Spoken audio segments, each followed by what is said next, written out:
Good morning, everyone. Welcome to our 6 a.m. call on Monday.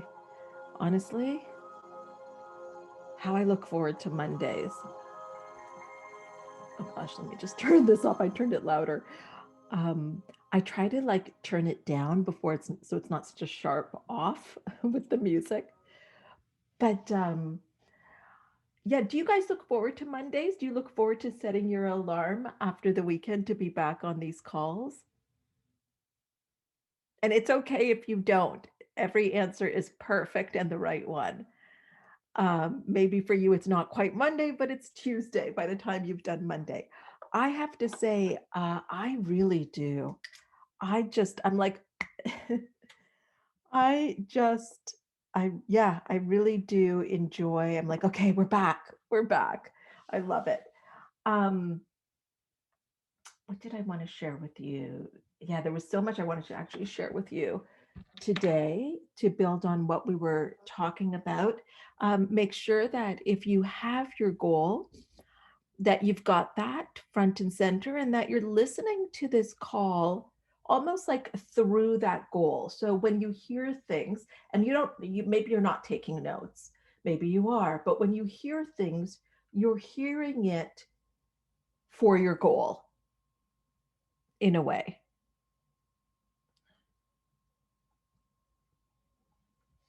And there's Linda, 3 a.m. Bless your heart. Oh, Jody says for a 6 a.m. in Feb, that's unreal. I was not a morning person at all. The fact that I'm smiling at 6 a.m. in Feb is quite something. You know what, Jody? I didn't even think about that. That's right. It is February, and many of us are in Canada. And so this can be a really, up until now, we could have thought of it as as a really dreary time. But here's what's interesting. Um, it never even crossed my mind because we've been doing these calls for almost a year. In March, it will be a year. Um, but what's interesting, Jody, is that I feel like these calls have no time or space. Like, yes, they are at a certain time. It's 3 a.m. for Linda, it's 4 a.m. for Catherine Lewis Brown, it's 6 a.m. for many of us. We're in different parts of the world. I think if Carol is on here, it's 11 a.m. for her. We're in different parts of the world, but there's something where when we're on these calls, it's just now. Isn't that amazing? It's just now.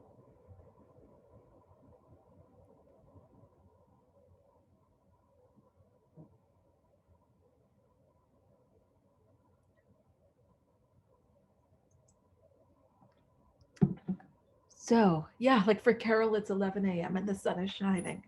So, I wanted to go further into our conversation, but I wanted to share. Okay, let me just get myself organized here. Um, this idea of the conscious and the subconscious mind, that's really what we're thinking about now. We're talking about paradigms. This is the foundation of the work that we do. This is the way that we change our external results, is by changing the paradigm. This is where we go to cause so that the effect takes care of itself. In many ways, what's interesting is that we don't really think about the effect.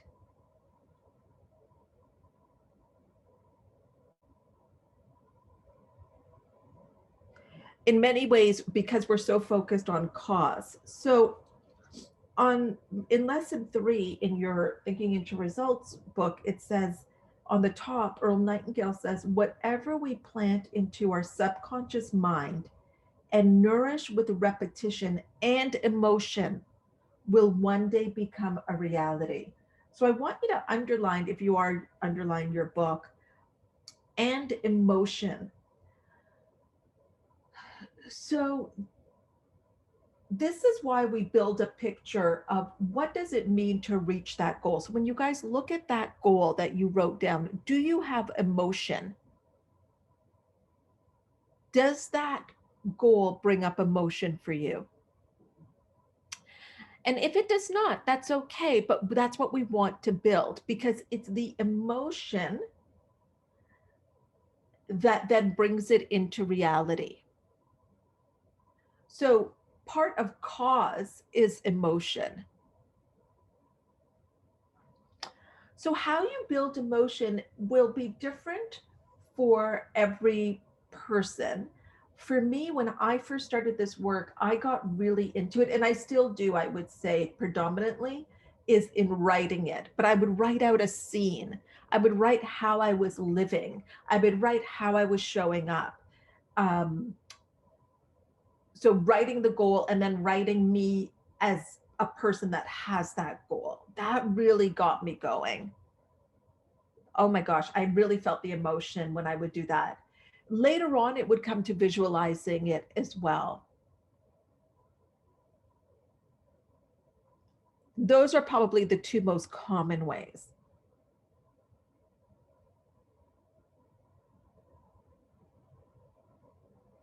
So what we're talking about now is we're looking at our goal and we're thinking, okay, yes, I want the goal. I think everybody that has written their goal wants the goal. Right? You want that goal. Where we need to do the work, and what we're now starting to understand, is we've got to make sure that the subconscious mind is in harmony with it. So here's what that means. That means that we don't want to come to our goal with a divided mind. Okay?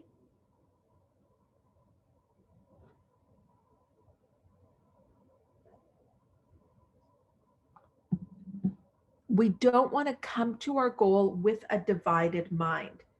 So if we think of the conscious mind as the upper mind when we think of the stick person, so the upper mind, the conscious mind, is working for one thing, while the lower mind, the subconscious mind, is denying it. What is that doing? That's perpetuating lack.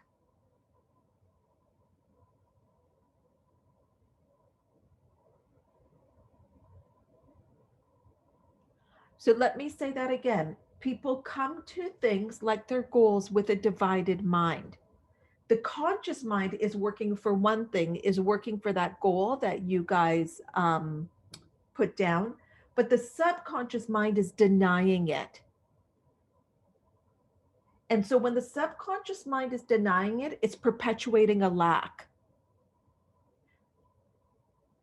Does that make sense, guys? That's really, really important that you understand this, because this is the gap. This is actually part of that knowing doing gap. This is what we must fuse.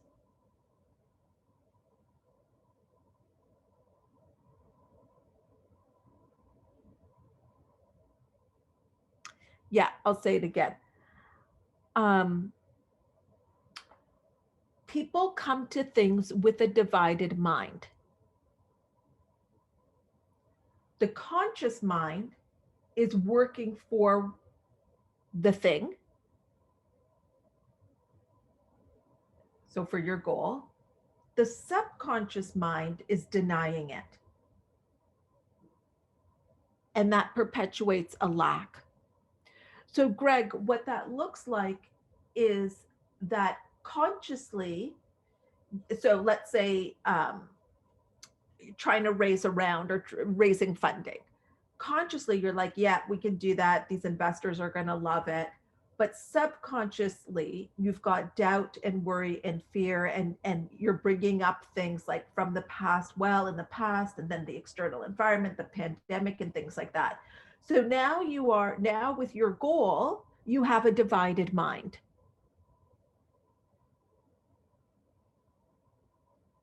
Thank you, Leanne, for capturing that. You have a divided mind. Um, Catherine, I don't know if Catherine with a K is on this call. Yes, she is. So Catherine is going into a meeting with a woman from the Ministry of Finance that she'd mentioned last week. Catherine wants to go into that meeting with a unified mind, that her conscious and subconscious are going into it fused in alignment.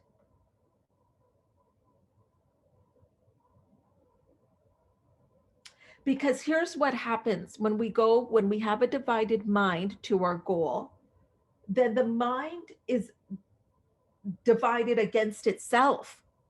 Like, when we hear things like, oh my gosh, I'm my worst enemy, this is what that is.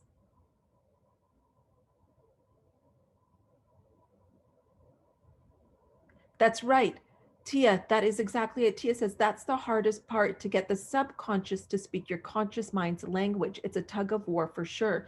That's exactly it. So when people say, like, when I'm like, it's like, that's where you guys want to work and then send your emails. That's where you want to kind of get in as much harmony as you can and then go set up that meeting. That's where you want to like really do the work. That's the front loading work.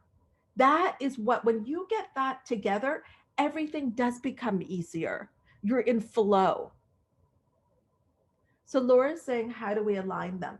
Well, it's doing the worksheets, I would say for sure, in TIR, and coming on these calls. First of all, it's even to be aware.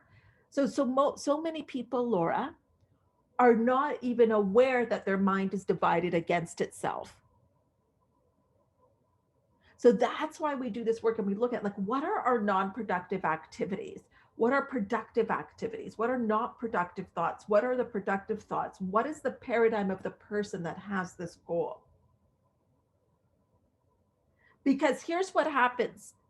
When we have a divided mind, it's like we're trying to broadcast, like we're trying to tell the world, this is what we want.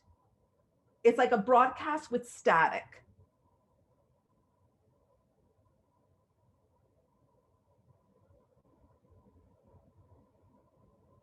It's like a broadcast with static. And so when we do this work, and this work is challenging our beliefs that um, are saying why it is not possible, or old beliefs that we hold that have expiry dates, it's challenging those beliefs so that we can get a clearer signal. Does that help, guys? That, can you see how you may be broadcasting with static?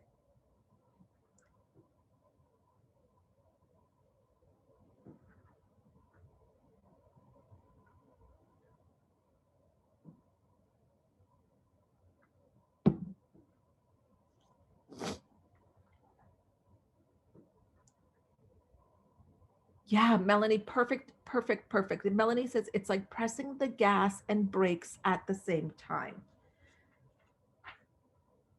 So the whole mind must be synchronized and harmonized with the desire. That is where the work is. Now, can I just say something? What that means is that as you go for the goal, and as you are doing this work, you may realize that, oh my God, there are more challenges. You may be seeing more challenges. And that's because you're not quite at the new place yet, but you will feel chaotic. There will be inner chaos created. Um,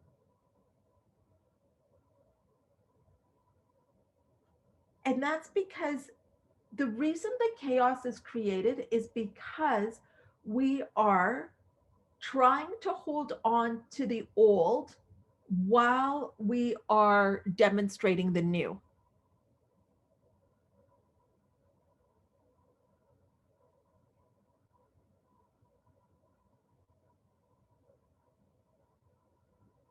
Yeah, that Joanna says, this like the terror barrier. It is, in the sense of that, we're not quite ready to jump, and we want to hold on to the new. Or sorry, we want to hold on to the old.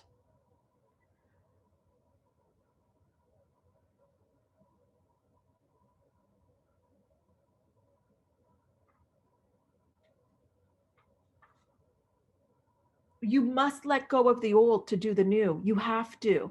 There's just no way. And that's the divided mind.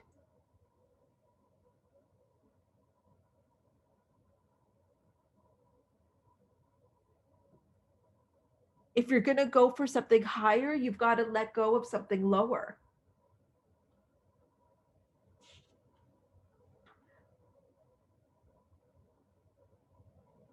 But where do we enlarge ourselves? Like, you can't get your big goal and try to stuff it into your small consciousness. Okay, this is it. This is it. This is it. If this is all you hear and you never come back to a call, you're fine. This is what we're doing. I crack myself up sometimes. Okay. Okay, let me just go back a moment. Before you can go to a new place, you've got to leave the old one. Before you can go to a higher plane, you must leave the lower. Before you can receive more, you must hold a larger measure in your mind. So if you want a bigger goal, if you desire more, you've got to expand your consciousness. You've got to enlarge the mind.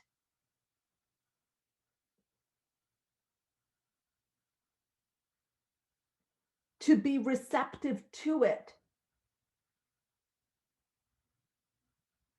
So you must have okay, guys, listen to this. You must have a consciousness greater than your needs.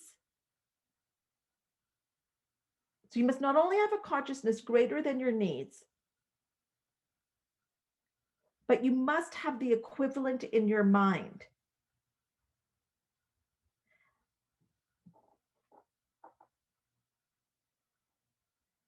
So first, your consciousness is greater than your need. What does that mean? That means that you've written a goal. I'm thinking of Janine Harris. She's written a goal to, double or triple what she's done and do it in the first quarter here. Beautiful. So her consciousness has expanded, her awareness, to open up to that goal, to open up that that's possible. Okay. Now, Janine's work is to have the mental equivalent of that so that her subconscious mind is a match to that. That is the first step. It's not the Facebook ads, because we want the Facebook ads to come from that step being done.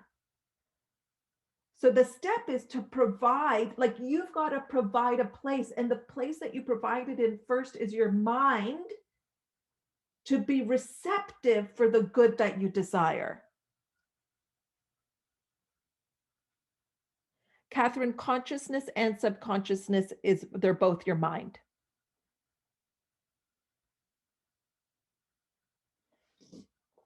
So Jody asked me to repeat this. Okay.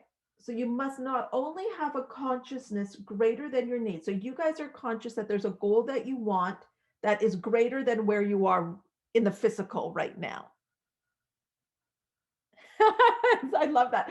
Janine says, my subconscious needs to raise the rates. So what I would say, Janine, is that you want to become a match. You're actually absolutely right. You want to become a vibrational match to the new rates. You want to become aligned to your rates, whatever they are.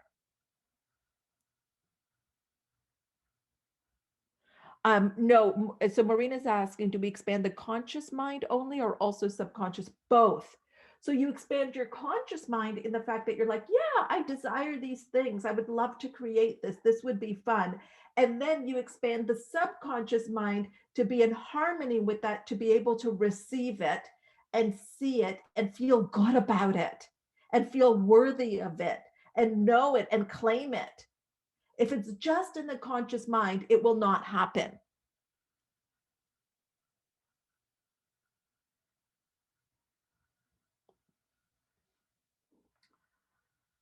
So what we are creating is the mental equivalent in your mind. And the first step is like, let's say you guys, okay, let's put it this way.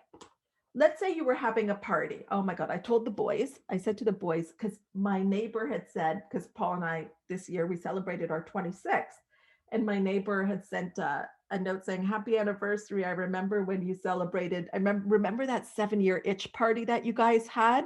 That was so much fun. So I told the boys, I said, boys, we used to have parties. Oh, we used to have great parties. We had this great party for our 7-year anniversary. And then the oldest said, Sure, you did, boomer. But, anyways, let's say you're having a party because we can have parties again. This is how I want you to think about it.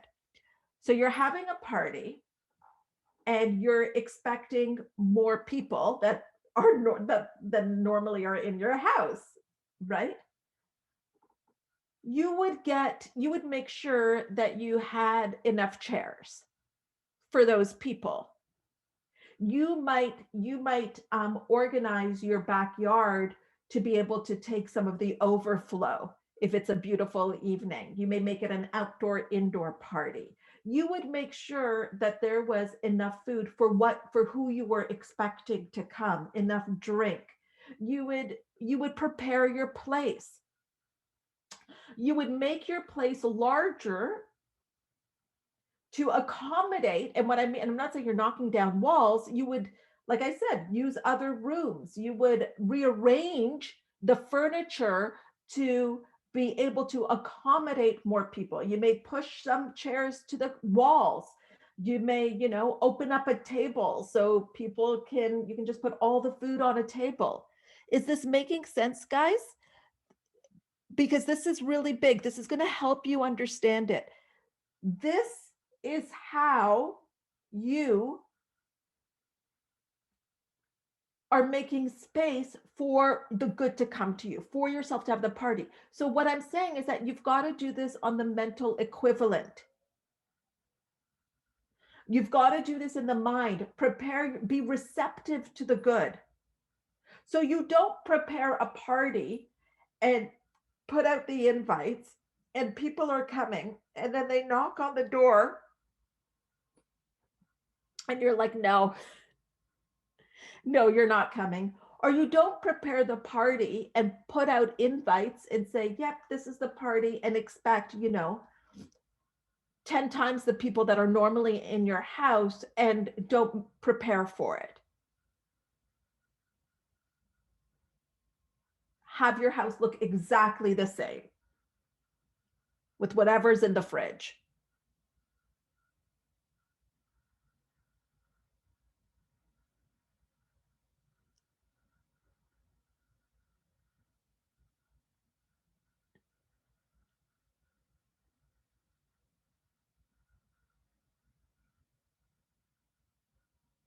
So Sarah says, what if you expect a lot of people to come, but no one shows up? I would say, Sarah, that you've expected a lot of people to come on the conscious mind, but you haven't expected a lot of people to come on the subconscious mind. So even because here's the thing, what's interesting, Sarah, I love that question. It's a great question, is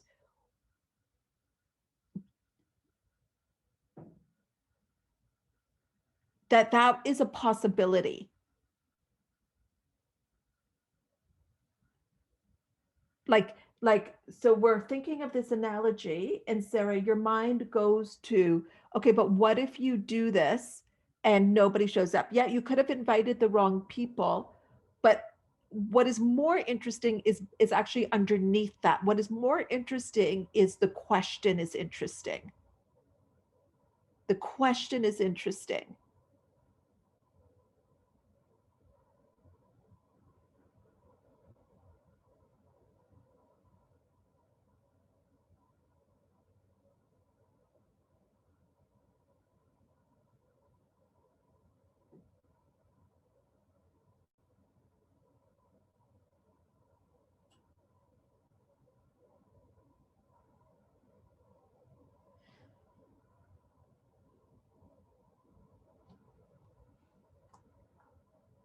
So what we want to do,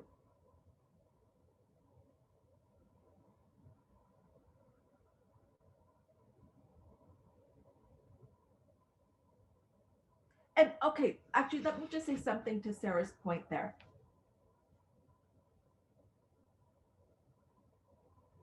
Anytime something happens that is not what we expect and we feel like I've been working on it, I don't understand, it's also an opportunity for us to fine tune our belief. It does happen, even Bob talks about in his early days that he had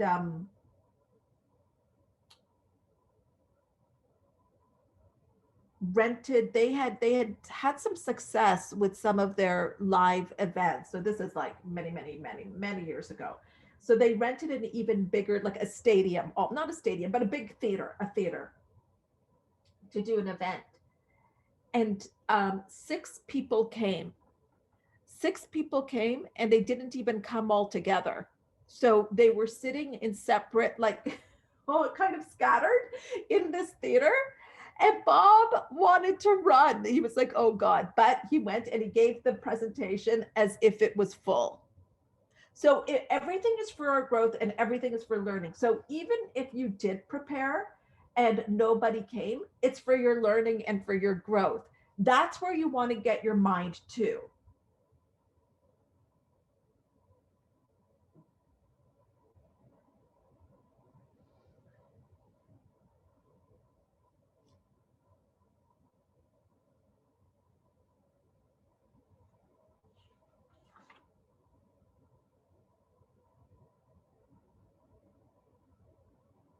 So this is why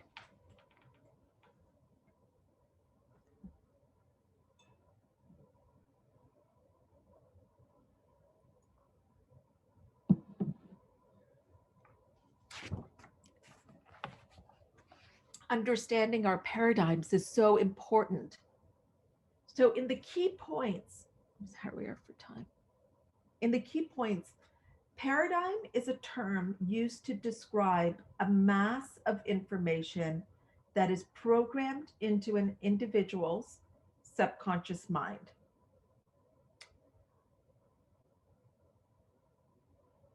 And the paradigm is what structures a person's logic. So as you are,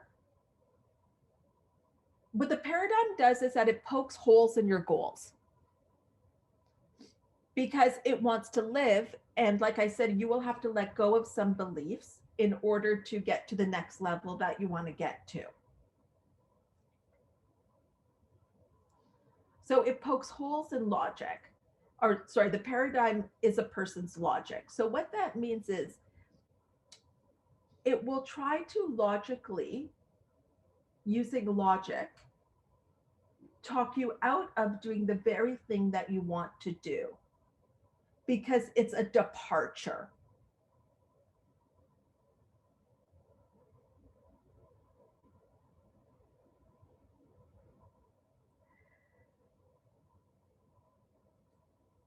I think that's why community is so important, and this community is so important because here's what happens. I was actually thinking about this with Kylie's question in the Facebook group. Kylie asked the question of as she's expanding, people around her are they're just not used to this. They are not used to this. Maybe they're not very supportive, and she, it's kind of although she doesn't want to care what other people think, it does get to her very understandably. But what is really happening? Like, let's look at this from the place of the mind and from our study. So, for Kylie and for many of you, as your consciousness expands and your awareness expands, and you're like, yes, I desire to do this. So, you're starting to think about your wants, you're lining up your subconscious with it. You're doing this, but you're doing all of this in the same physical environment for now. You live in the same home, you live with the same people if you live with people. You you have the same friends as you're doing this.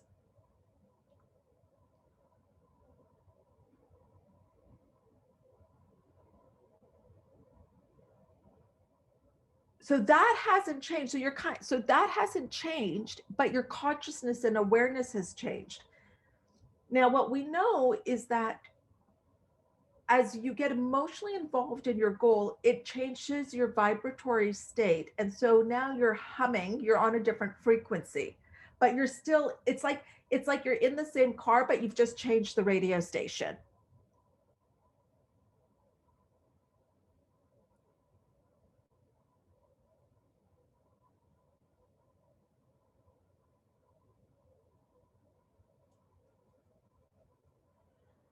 So this is going to be disconcerting for some people around you because they're used to you being a certain way. They're also used to things being done a certain way. So, for those of you that work in organizations, organizations have paradigms.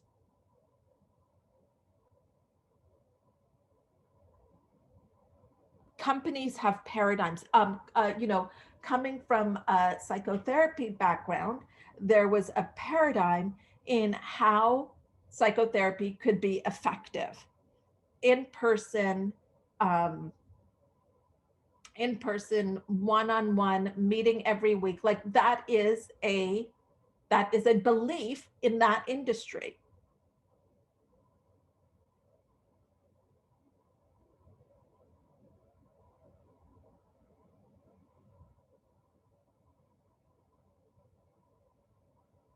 And paradigms themselves, like Maureen asked, she said, aren't some paradigms good? 100%.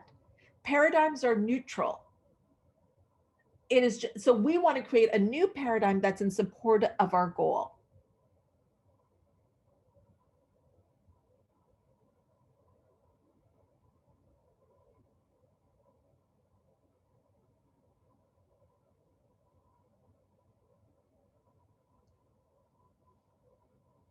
But it's going to be confusing for a while.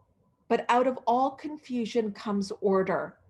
You just have to understand that the confusion is not bad. Of course, you're going to be confused. You're going to a different place you haven't gone before. Your physical environment is the same. So, most of the people around you have known you for years, have known you in a certain way. You're now starting to do some things you never did before, like get up on a call at 3 in the morning, 4 in the morning, 6 in the morning, whatever it is for you. This is confusing to your state. But the confusion, in a way, guys, to be honest, the confusion needs to happen. It's just, it needs to happen because you're rearranging your mind. And so before you move to this higher level, you may have some problems. And the problem is that you're trying to hold on to old ways of being and you want this new thing, but they don't exist together. It's kind of what I said to Catherine, like that time where it's like you can't be a victim and powerful. Like it just does not exist. It's like with Catherine Lewis Brown, it's like either you let go of what happened in that family business, release it, let it go, take your learnings from it, or you, and have your goal, have the richness that you desire in all areas of your life, or you hold on to it and you struggle and you struggle and you struggle because that is always at play. So there's going to be confusion, and that's okay. What is going to help you in this confusion is this work, is coming to these calls, is doing the work, is pulling out a worksheet.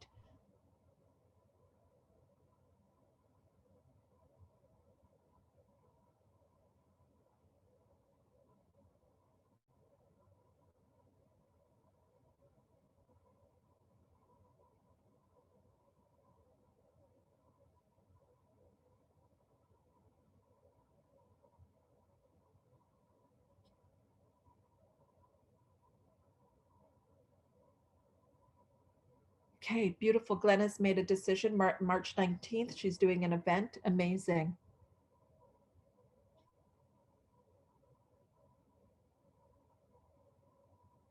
And you build the self-image that you're a person that, Glenna, that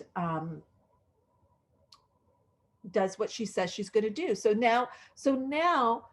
what Glenna wants to build now is that March 19th is not negotiable. That is just the date. That's the date. It's not like, oh, well, maybe, no. Also, the reason that's the date is because it happened in this call. So it happened in this energy, which is why we know it's the date. Catherine, beautiful, March 26th to the 28th. Amazing. So that's the date. That's the date. That's it. And you can't get it wrong. Beautiful. Sarah, May 1st. Like, I would honestly say, guys, things that come to you from these calls, because your mind is open, because we're all in this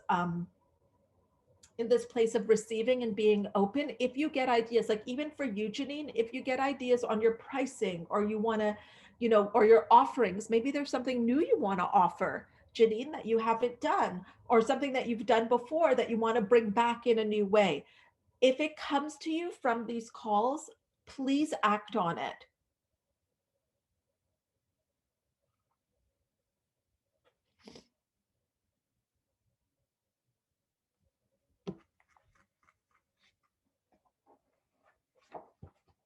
So we started this call. So it's interesting because both Glenna and Catherine, and I know that there's been lots happening in the chat. I don't really face the computer sometimes when I'm doing this work.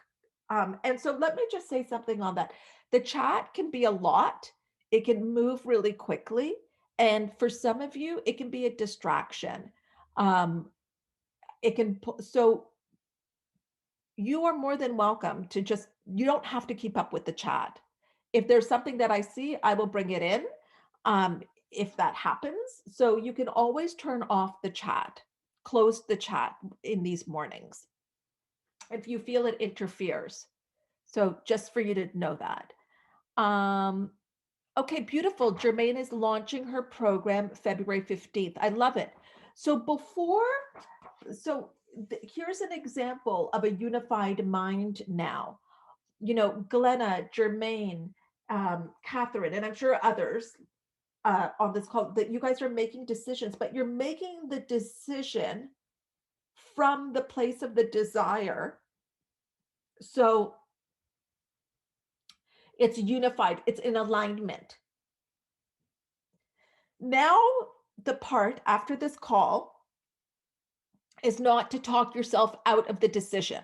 So don't be surprised if you're feeling, woohoo, I feel amazing, it's done.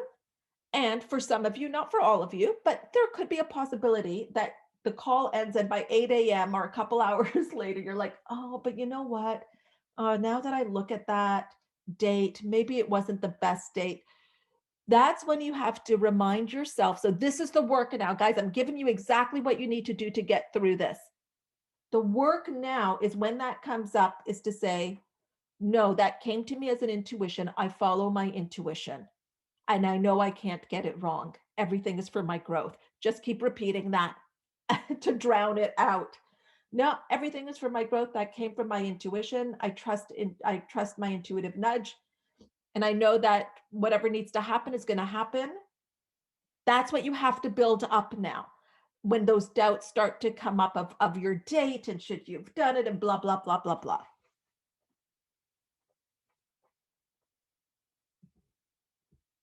Yeah. So you guys have, I love this. Glenna says, let's get those chairs set out, party favors. Yeah, you guys have set the date. Imperfect action. Let's go. Absolutely.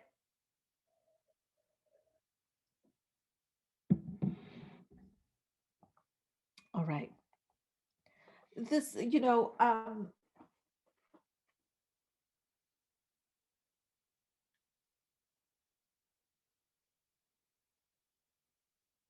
I'll just say this one more part that's in the key points here. So sometimes like the paradigm, which is neutral, but the paradigm that we've had till now has such an enormous influence over the use of a person's conscious faculties. If and when they use their imagination, they will generally unconsciously use it in a negative manner against themselves. And this is what I mean for you guys to be careful of, that if you've set a date and then you start going into the what ifs in a negative way. So what happens is it's the same faculty of our imagination, but we use it in the worst case scenario. We use it as, oh my God, nobody's showing up to my party, that sort of thing. An individual will create an image in their mind where they see the conditions and circumstances as the dominant role and they become subservient to them. An individual, this is in your book, will create an image in their mind where they see the conditions and circumstances as the dominant role. So here's what this means. When you have created the event, you focus on cause, let the effect take care of itself. You put out ads, you share it with people, whatever it is that you're going to do to let people know, but it's coming from this place of your conscious and subconscious fused, not from the place of conditions and circumstances. So it's not like looking at the registration, you know, every 5 minutes and saying, oh my gosh, only so many people register. It doesn't matter. You focus on cause. So what it's saying is that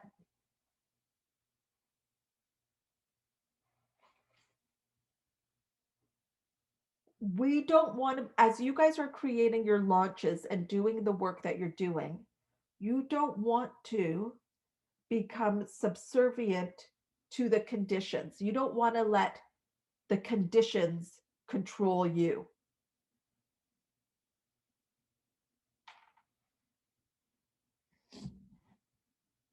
And we want to use our imagination for what we desire.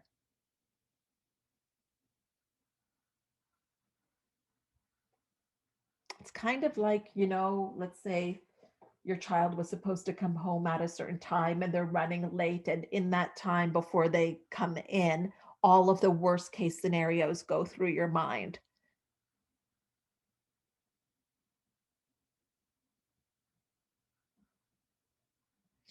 So Hollis says, what happens if you get yourself into a good energy about something, but part of execution is having your staff team do tasks and their energy about it isn't great? So Hollis, first of all, you want to hold the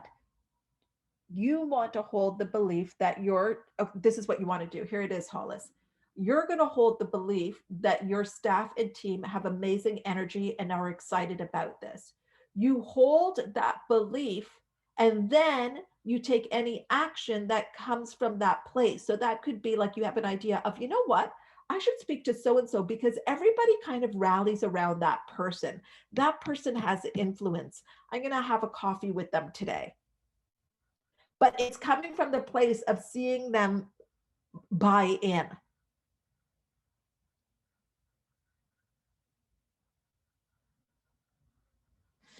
So that's one thing. Another thing you can ask yourself is, in this problem, what would my highest self expect of me? I think I put that in the success circle.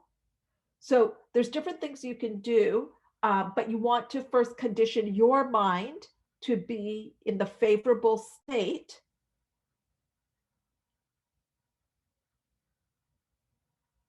so that the action you take is coming from the place of seeing your staff and team on board. Okay, let's move into our visualization.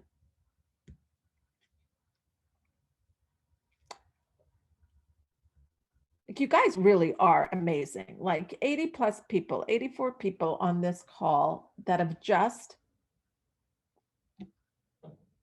talked about their mind, the energy, how they're showing up.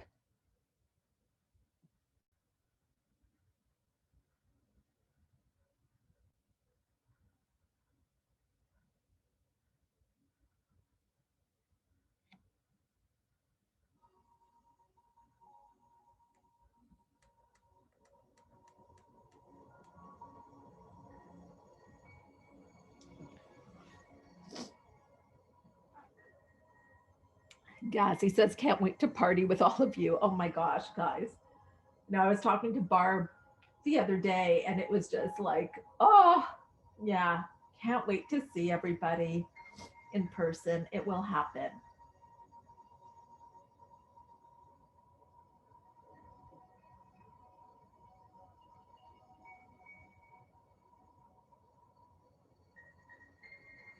So close your eyes.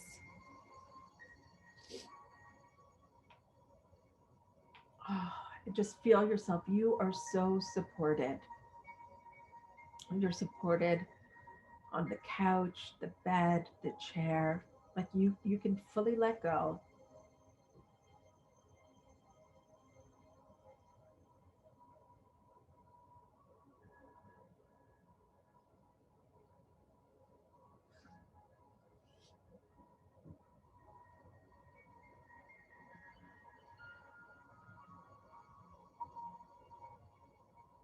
And you know when you hear my voice, when we come to this point, that this is the part where your body automatically relaxes and allows itself to integrate what resonated and let go of what didn't.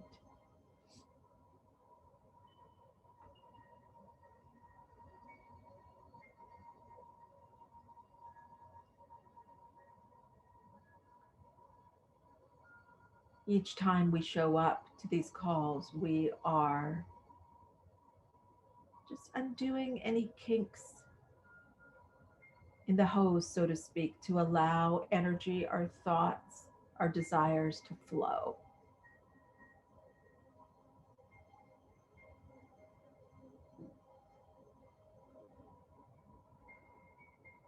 So, for today's visualization,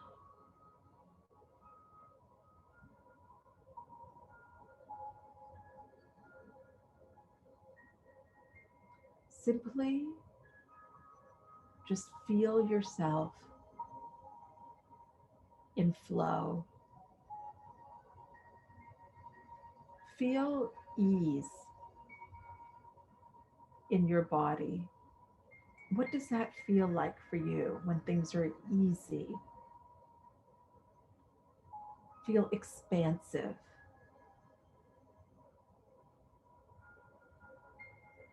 Feel yourself receptive. You are ready to receive what it is that you want. Feel yourself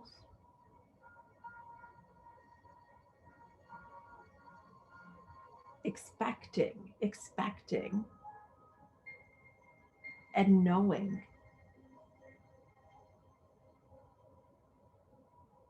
that creation is finished. What you desire is here, and you have aligned your mind to be receptive. Feel yourself that when you move through your days, your broadcast is very clear. The signal is sharp.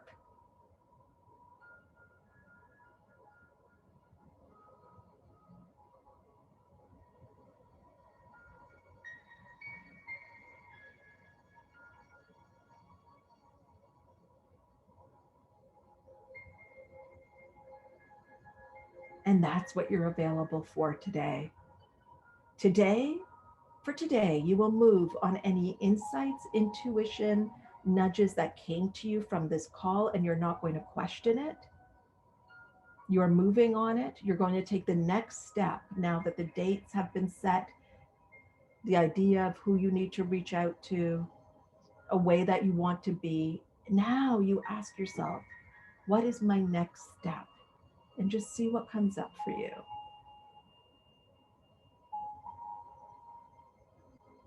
What is my next step?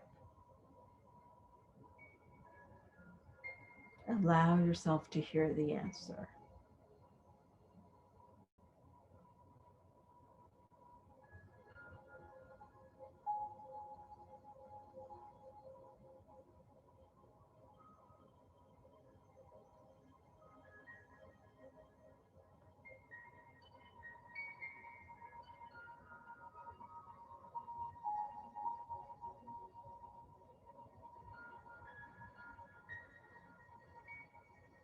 If something came to you, move on that immediately. If nothing came to you at this moment, trust and expect that it will.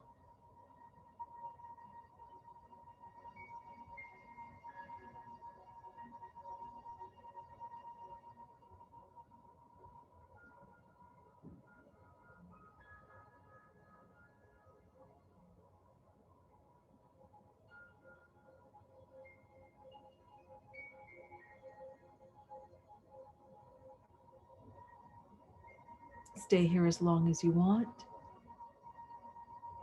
Have a beautiful, beautiful day. And we'll see you here tomorrow.